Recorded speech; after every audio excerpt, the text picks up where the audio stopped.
मैंने कभी पैसा या शोहरत का सपना नहीं देखा। मेरा सपना था समय। समय एक नदी की तरह था जो बिना रुके बहती रहती है।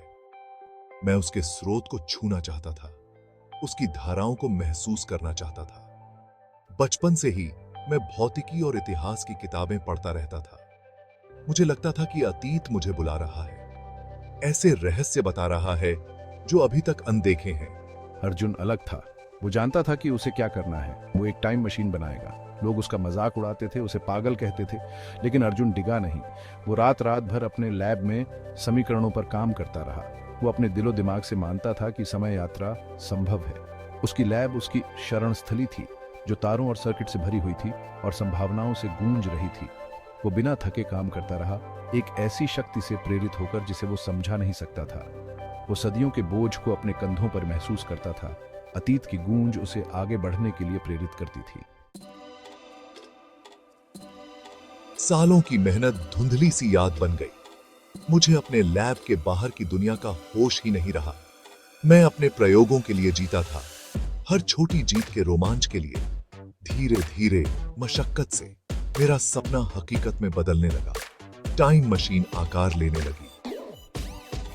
उसने बड़ी सावधानी से हर पुर्जे को बनाया। ये सिर्फ एक मशीन से कहीं ज्यादा थी।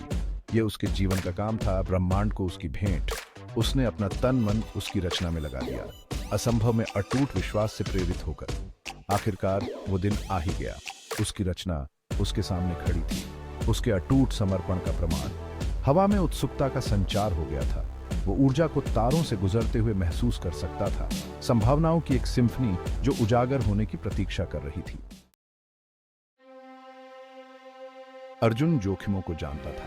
समय यात्रा एक अनजान क्षेत्र था, खतरे से भरा हुआ। उसे किसी को बताना था, अपना रहस्य शेयर करना था। उसने अपने सबसे अच्छे दोस्त रोहन को बुलाया। रोहन, मुझे तुम्हें कुछ जरूरी बताना है। मेरी मंजिल प्राचीन भारत है, राजाओं और ऋषियों का समय। मुझे इसे देखना है, इतिहास को अपनी आंखों से देखना है। सावधान रहना अर्जुन, वापस आना मेरे पास। उन्होंने गले मिले। एक मौन वादा हवा में लटका हुआ था। अर्जुन मशीन में घुस गया। उसका दिल डर और उत्साह के मिश्रण से तेज धड़क रहा था। उसने एक गहरी सांस ली और स्विच ऑन कर दिया। दुनिया एक चक्काचौंध करने वाली सफेद रोशनी में घुल गई। जब अर्जुन ने अपनी आंखें खोलीं तो उसे एक अलग ही युग का दृश्य दिखाई दिया। उसके समय की ऊंची ऊंची इमारतें और चहल पहल वाली सड़कें गायब थीं। उनकी जगह एक साधारण सा गांव था जो डूबते सूरज की सुनहरी रोशनी में नहाया हुआ था। वो समय में पीछे चला गया था। हवा साफ थी, शांति को सिर्फ पक्षियों की चहचहाहट और दूर से आती बच्चों की हंसी तौर रही थी। ये सब इतना सरल था कि उसे अजीब सा सुकून दे रहा था। रंग बिरंगी साड़ियों में महिलाएं सिर पर मिट्टी के घड़े लिए हुए इठलाती हुई चल रही थी। पुरुष बैलों के साथ खेतों में हल चला रहे थे। उनके चेहरे पीढ़ियों के ज्ञान से सजे हुए थे। हवा में लकड़ी के धुएं और मसालों की खुशबू थी। एक ऐसा अनुभव जो उसने पहले कभी नहीं महसूस किया था। जैसे ही अर्जुन गांव में घूम रहा था, उसकी नजर एक बरगद के पेड़ के नीचे बैठे एक अकेले व्यक्ति पर पड़ी। वो आदमी बहुत बूढ़ा था। उसका चेहरा समय का नक्शा था। उसकी आंखें एक अलौकिक ज्ञान से चमक रही थीं। ऐसा लग रहा था कि उसमें एक अजीब सी ऊर्जा है जो अर्जुन को अपनी ओर खींच रही है।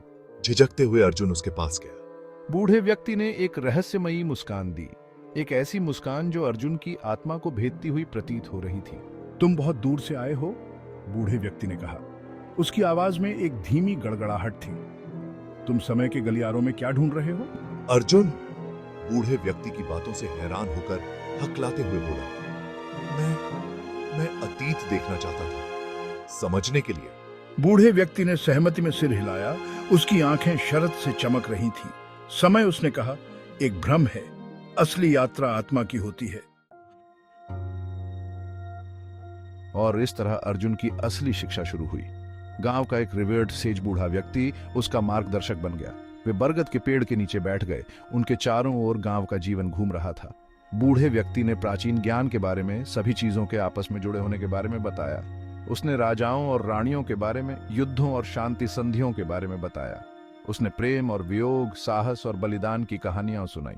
हर कहानी एक सबक थी, मानवीय अनुभव के विशाल ताने बाने की एक झलक। अर्जुन मंत्रमुग्ध होकर सुनता रहा। वो समझने लगा कि समय रैखिक नहीं बल्कि चक्रीय है।